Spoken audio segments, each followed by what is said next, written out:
Hello, and welcome to Unfiltered, Eat Better, Think Better series. This is where we get real about our emotions, mindset, connection to food, and healing, and what it really takes to break free and feel good in your body and life again. I'm your host, Janie Shaw, and in this series, I sit down with everyday people who face challenges with their health, body, their mind, their confidence, beliefs that have held them back, and they've found powerful ways to rise and grow through it all. These are real stories, no filters, no fluff, just raw conversations about what they struggled with, what actually helped, and how they created transformation from the inside out. So, whether you're on your own journey or just curious on what's possible, you are in the right place. Here's to eating better, thinking better, and living a phenomenal life. Let's go. Today's guest is the incredible Misenga. Misenga, thank you so much for being here today. We actually met through the Kisima Festival, which takes place in Kilifi. It's like a mind, body, soul wellness retreat or experience. And I was so glad to be sharing bunks or rooms with you because you have such a fascinating story. And I thought it would be incredible to bring you on here. You have a variety of disciplines that you work in. You've done gymnastics, circus, school, performance, and you've got this life that's really built from discipline and expression and embodiment. And also, you know, having this clarity and purpose around what it is that you want to do and how you are expressing your art. But what was really interesting is that that hasn't always been the case. You had shared with me that there was a period in your life where you actually did feel completely lost, a time where you were questioning your talent, your direction, and perhaps even your own worth. And I think so many people who are watching or listening to this will really relate to that feeling of you have this passion, you have this incredible talent, but not knowing what to do with it. And so I'd love for us to start right there. If you could just introduce yourself, share a little bit about who Misenga is before, and then we'll dive into that part of your life when you felt lost. So welcome. Thank you very much, Jenny. This is so beautiful. Um, yeah, I'm so happy that we were sleepmate at Kisima. So I am Misenga Mokendi Christine. I am the founder of Biso Learning, and I am a performing artist as well. Um, and as Jenny just said, it has not always been this way. I I felt really lost um, before I could figure it all out. Um, before I could create Biso learning and work with children and also understand how performance could impact. Um, I felt really lost in my life and I couldn't just see um, any any way forward. Yeah. Yeah, yeah. And I think if you could maybe share and take us back this because I've had this chat with you, but everyone listening has not, right? Where you're originally from, I want to say Congo. Congo. Yeah. Yeah. And so tell us a little bit about what you were doing there, where you studied, and then how did you come to Kenya? Oh, okay. Yeah, let's start there. So, I was born in the Democratic Republic of Congo, so the big Congo, the one that has war. But I grew up in the smaller version, the smaller Congo, so the Republic of Congo, and so there I went to school and then chose gymnastic as my co-curricular. And our system is made that it is equally important. So for you to pass to go to another class, you need your science, your languages, and also your sports. And you had to choose one. There was running, there was gymnastics, and there was the thing that we throw. Oh, So the I chose, javelin or the shot put? I think, the shot put. Yeah. Ah, Yeah, and so I chose gymnastics, and I was brilliant at it. And then in my last year of high school, there was a circus that came to our school, and that was even more fascinating. So I saw the circus, and I really wanted to learn that. So After high school, I did 1 year of circus school, and then we had an exchange program with the circus that I was with the circus that came to our school. So they were based in Belgium. So yeah, so I had this the skill. I finally understood. I know that it was a lot for the body, uh, Mhm. but I could do it. It was very exciting that I could do most of the things, and I was an artist. It was great.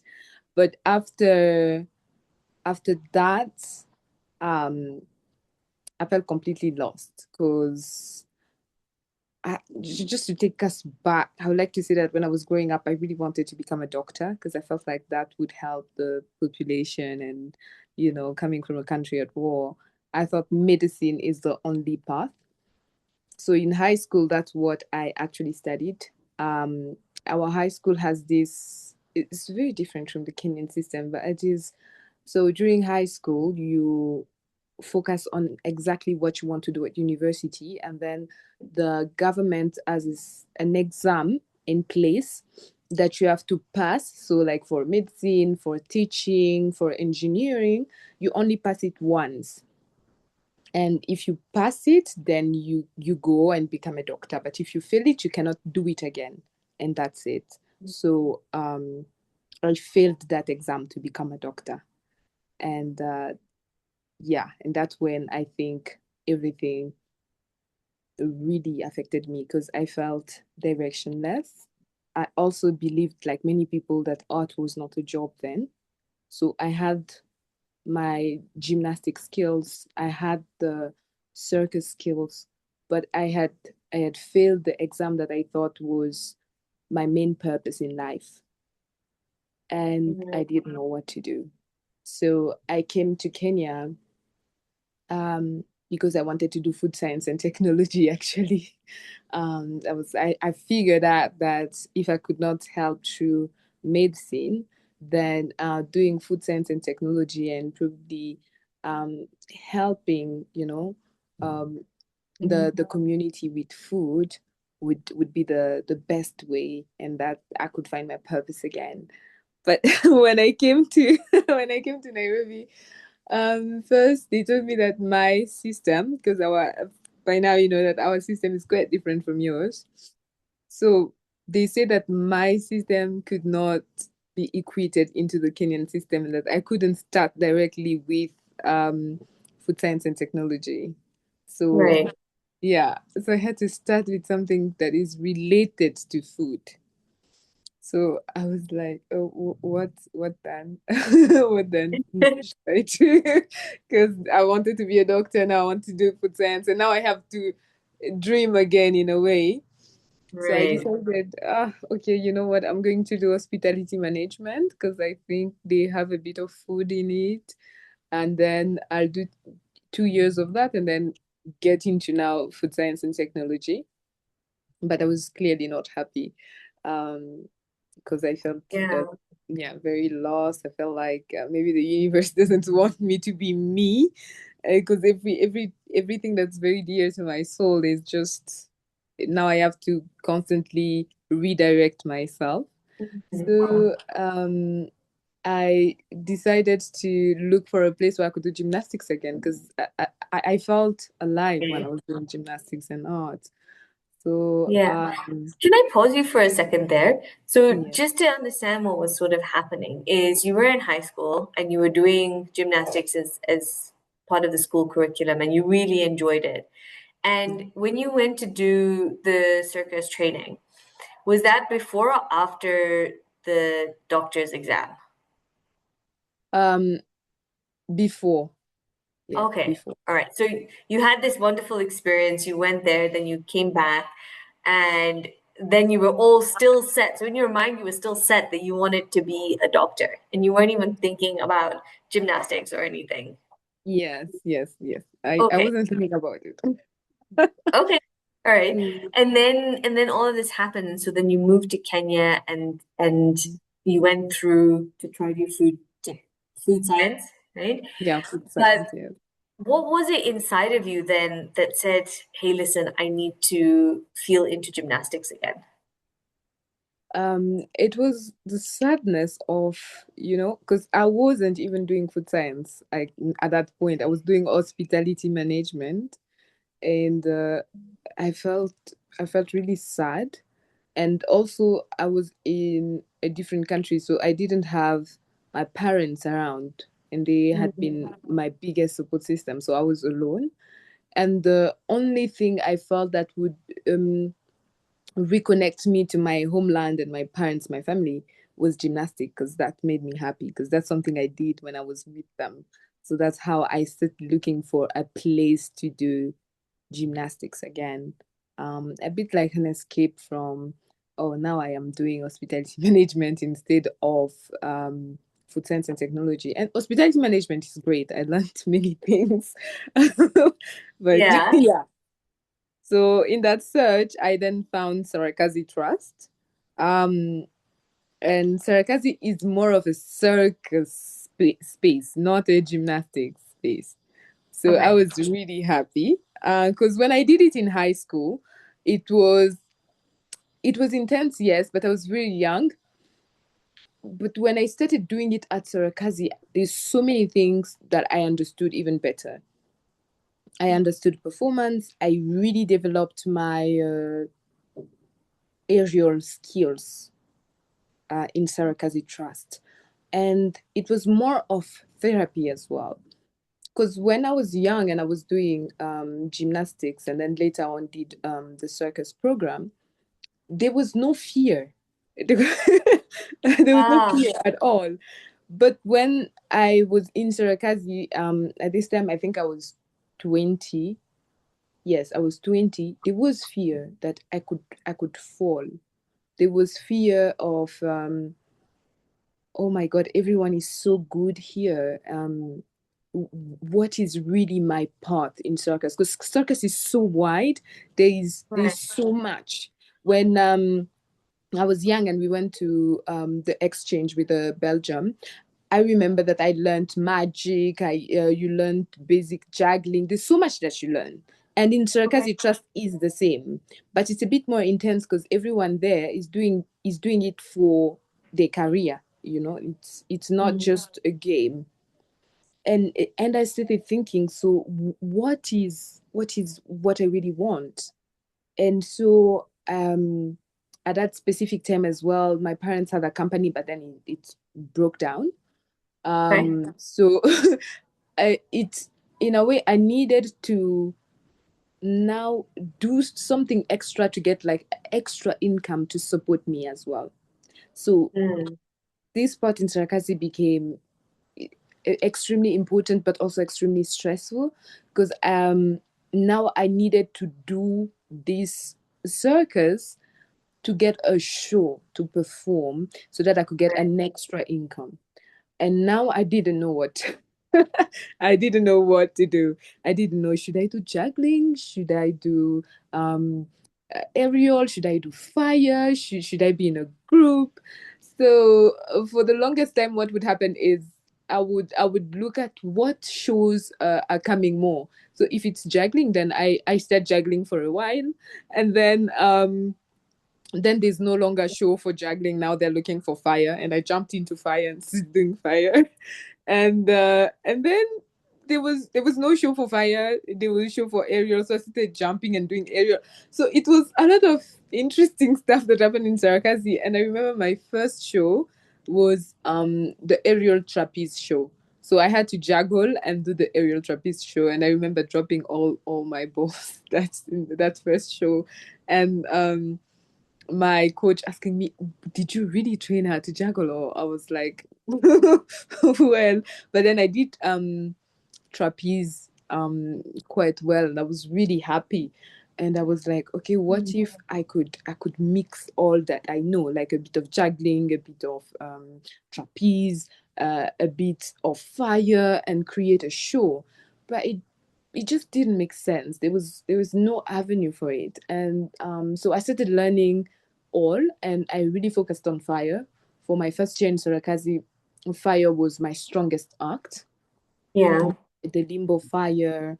And then after that year, I got I got selected by Africalia because there was COVID in 2020. So Africalia, which is again a Belgium organization, Mm-hmm. was calling for for artists who could do something during the pandemic, and I just like really just applied. It's a friend actually who sent me the call and say, I think you should apply for this. So I just wrote what I was going through, like Yeah. what is everything I shared, and I say yes, I would like to create something, and I was selected. So I was selected by Wow. Africalia, and I had to create now a circus piece during the pandemic. So I was like, okay, great. And I did aerial trapeze, and I wrote a lot. Um, and so I had a piece. But I think that sparked something in me that was like, oh, I could create something for the community. But I was still very much lost. I didn't know why I was doing art. I didn't know I was purely lost. Like I had now more Yeah. skills even. Yeah. But And I think I want to just touch on this whole phase of doing everything because you mentioned something interesting about initially in school when you were doing these performing arts, there was no fear. And then mm, when you started doing it here, there was fear. And do you now know when you look back at this where that fear may have been coming from? Was it the pressure of needing the income or what else? I mean, do you know what may have been influencing the fear and do you still have that fear of uh, performing?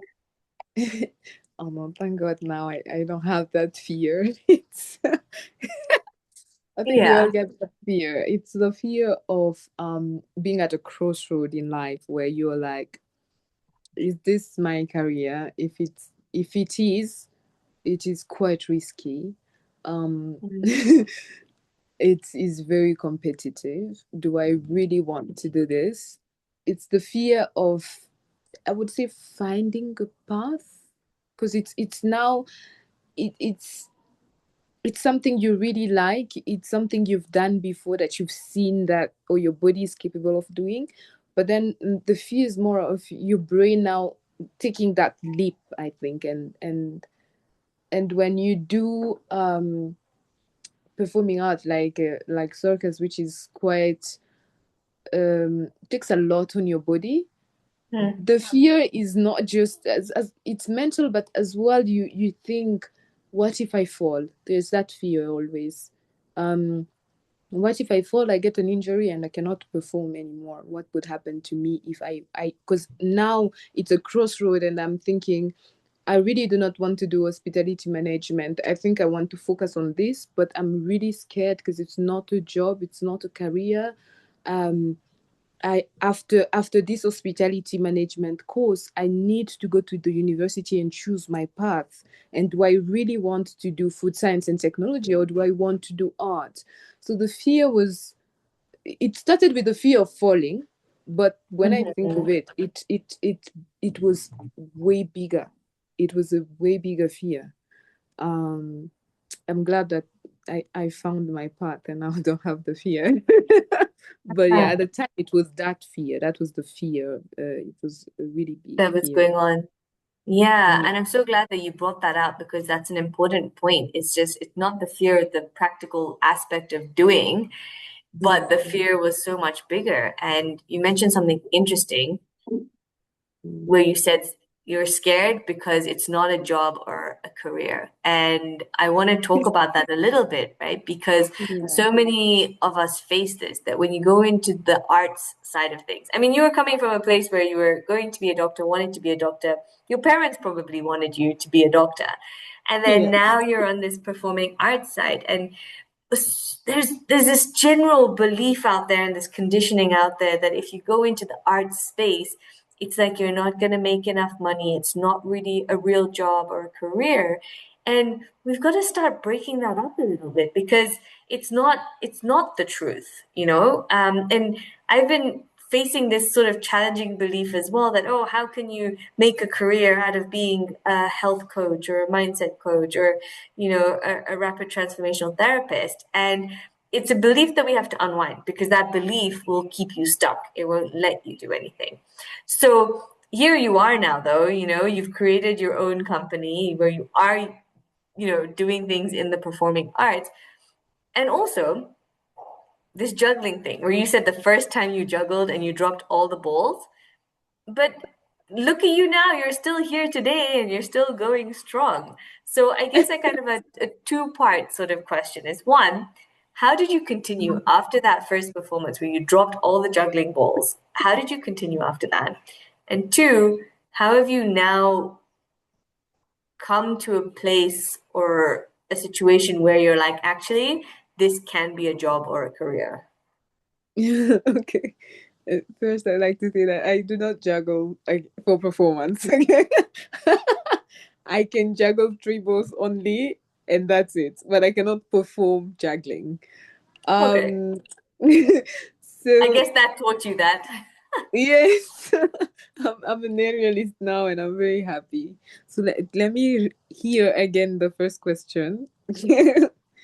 Yeah, so the first question was on the juggling, and I guess, we all have to go through experiences in life to know what you do not want to do or to know what Yeah. we are not made or built for. But the second part was this fear or being scared about, wow, if I'm a gymnast or if I'm in the performing arts, it's not a job or career. And the fear that was there, how did you overcome it? Because now you are in a career in the performing arts. Mm, yes. Okay. So, um, Or maybe it's still how- there. I don't know, but how are you navigating it? yes, I think that is it. The fear is there, and we do overcome it. I think everyone does. How I did was, which is even scarier, is you have to believe that you can make a career out of that. And you have to define what what the career is. Because according to me, it wasn't a job. Yes, it's not a job. But there are people in this field that do make it, that are fulfilled and that can pay their bills with it and that are doing great. Because I remember in Circus we had Performance Without Borders who came and they were doing shows in the hospital. And that part about art being linked to community and art being um, very art is, yes, of course we all underestimate it, but it's such a deep part of community life. We all have TVs. We all go watch shows and performance. So it was there. So when I saw it, I was like, this is the path. When I chose it, I think that's the right word. When I chose that this is what I was going to do in university, um, I I started seeing that as a career and taking myself as a performing artist, you know, like this is a job. Even if the whole world will think it is not, it is for me. I do not know how I'm going to make it and I'm going to make the world see it, but I'm going to keep going until I get to that point. And I think that's what helped me and shaped my entire journey of performance and then creating Biso Learning. I think it's that belief in yourself, like the despite everything, despite all the noise, despite what society, family, even your best friend says, despite that, it's how you your perception of yourself and what you're doing and your goal and how you see it in your head is what helps, I think, and it's what helped me overcome or navigate that fear. Mm. Wow. And wh- this is what I often tell clients is that so often we find the evidence around things that make it not work, right? So there's so much noise and stories we can hear about, no, if you go into arts or music, you're not going to make enough money to pay your bills because there's so many examples of that. But when you can shift your focus to be like, actually, no, it can work. I can be fulfilled. I can also pay my bills. And you look for those examples, then you're giving yourself evidence that no, this can be true. This can be a belief that I can have, that I'm going to make it in this way doing what I love. What were for you, what were some of the small things that helped you move forward? Even when you didn't have full clarity yet, what was driving this belief for you? Mm. So first I would say this is the belief in yourself, in myself at that time. I believed that this is what I was going to do. But then it was the people around me.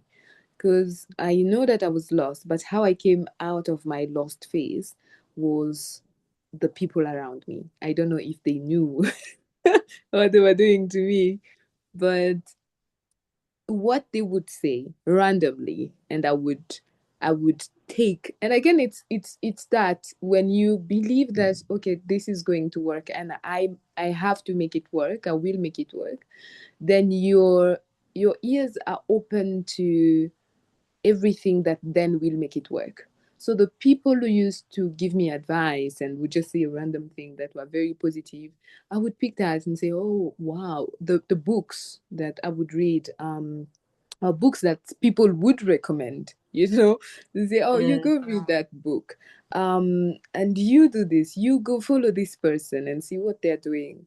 And it's all that's kind of make you have a full puzzle. Now you see the image clearly, and you're like, oh, now I know how I can get to that step. So I think it was the people, and mm, the investing in yourself in terms of constantly wanting to learn about art and how other people before you have made it, and seeing the path slowly, because it doesn't just open up directly, but slowly. But then yes, you eventually see it, and the world starts seeing it with you. Yeah. yeah.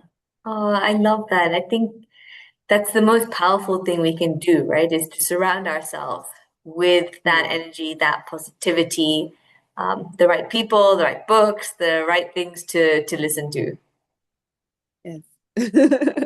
Yes. And also, if you feel lost, I always say it's a good awareness. It's your body telling you that you're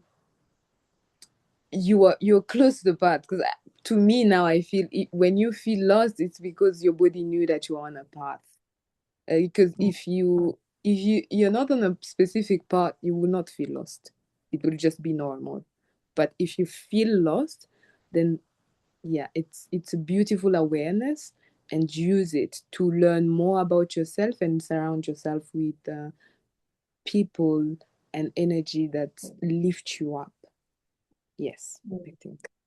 Do you feel it was you being lost that actually helped you now find the clarity and your direction? Yes, yes, Yeah. very much. That's true. I think, yeah, you said it so beautifully as well. And it's being able to then come out of that lost space. You don't have to go down a spiral hole, but I love what you Mm, said is just have awareness that you're feeling lost because then it's trying to tell you something about what you're doing, where you need to go, and maybe what you need to not be doing as well. exactly, exactly. Yeah. Um, Go on, were you going to say something?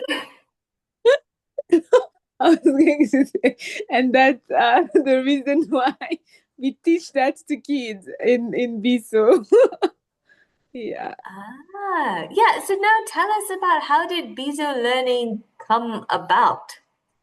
Mm, yeah. So, um, it came from this belief actually. So Biso means together in my language, and then learning together, and it's it is teaching art with purpose. Yeah, if I had to put Mm, it in a sentence. mhm, Because I did learn art when I was young, and then most of our client, if I would say, or our consumers in Biso Learning are kids. Like we teach art to young children. We do have some older clients, but they are not as many as the children. So um, having this background where I was lost and where I did this in school when I was quite young. So when we started Biso, I was thinking I just would not want to teach art or skills to young children. I would like them to know what they can do with the arts that they have. I would like them to know that they can talk about specific issues in the society. They can use their art to advocate about just themes about what is happening here, because I believe artists are storytellers of their time. It is your job to write it down or to tell it or to dance it, to sing it. It is your job. It is, if you want it to be your job, it is. If you're doing it as a calling, well, that's part of your calling. So that when you get lost, at least you, because I feel it will happen to everyone eventually, but having the awareness that I can use this art to make a change or to tell, not just for the community but also for yourself, is something very powerful. And we can see the change it's doing in the children. I think that's my favorite part about Biso Learning. It's just really beautiful what it does to the kids, and I'm very happy and fulfilled. Yeah. Love that. Mm. It's like teaching with a purpose. And because of your experiences, you've shaped Bizo learning so that other kids don't have to feel lost, or they can use this art as their way of expression, as their way of experiencing joy, or being that grounding place that they can go to. Like when you were in Kenya and you just felt lost and had no one, Yeah. arts was your connection. Mm. Yeah. Yeah. Wow. Was there ever a time that you have doubted yourself or dismissed your dream, and then you had to choose your own voice over someone else's telling you that no, no, no, this is not possible? So many times, so many times. Because it's obvious, like everyone thinks art is not a job. Everyone, my friends, my family, my parents, they've been very supportive. My dad, especially. My mom always sees the how would it work? How would it help you? You have to be realistic. Um, but they've been very supportive. But I've got friends and many people who they don't see what you see, so they see, and they probably do not understand, because you also especially in the beginning of you making your dream true, you don't have the proper words. You see it yourself but you don't know how to voice it. So when you say, I really think art can become something more than what it is now, which is just performing or entertaining, it can become, it can be a career. Well, I got lots of people who said no, it yes, it will happen, but not now. Like Mm, now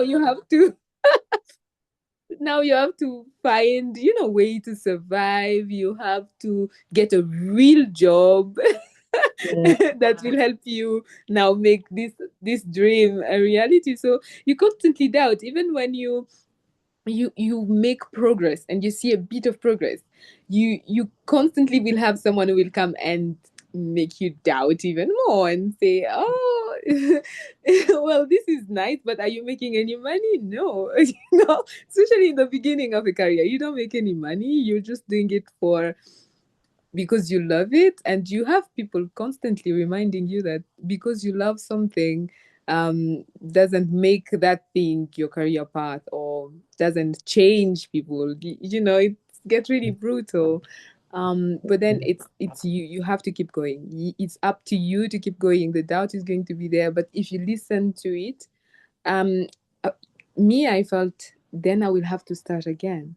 Then I will probably have to have another degree.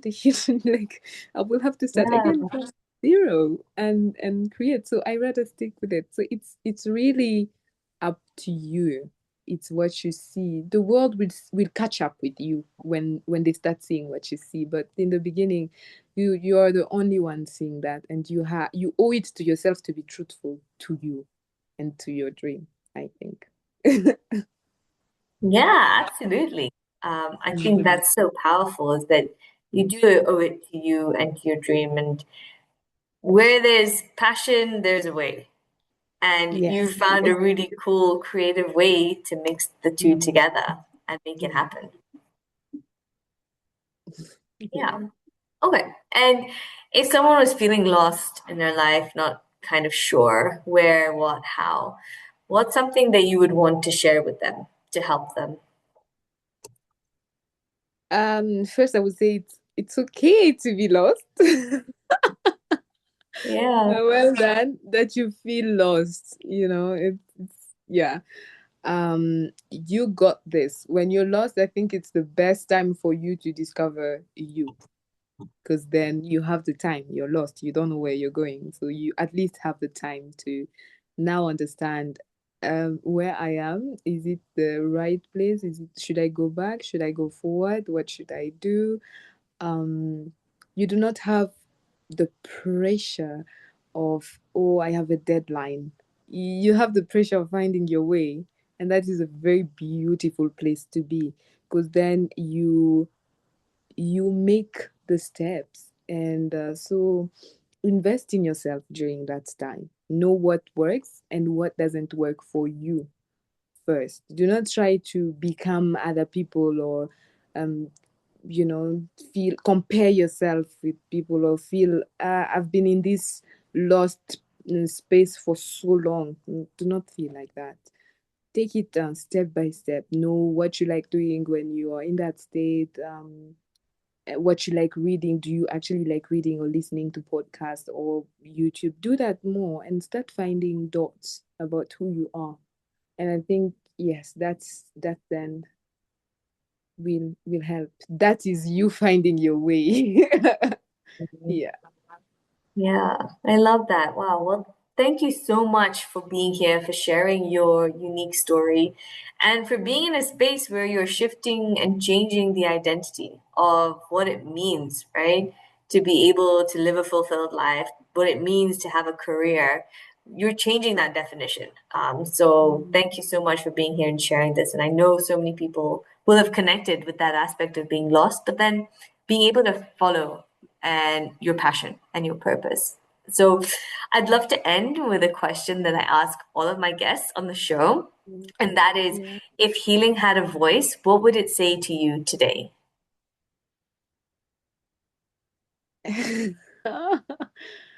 um oh, it would say well done. It would say well done, Misenga, well done, I think. Hmm. Yes. Yeah. Awesome. Cool. Well, thank you so much, Misenga. It's been a pleasure having you here. And for everyone listening and watching, if this conversation resonated with you, helped you, or made you feel seen, please be sure to hit subscribe so that you never miss an episode. And come join our free Facebook community, Eat Better, Think Better. It's where these conversations continue and where you'll find real people walking the same path.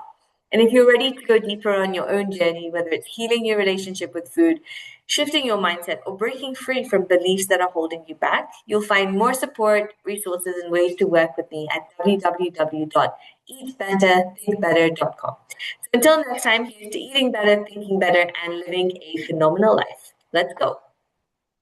Oh, thank you very much, Jenny. You are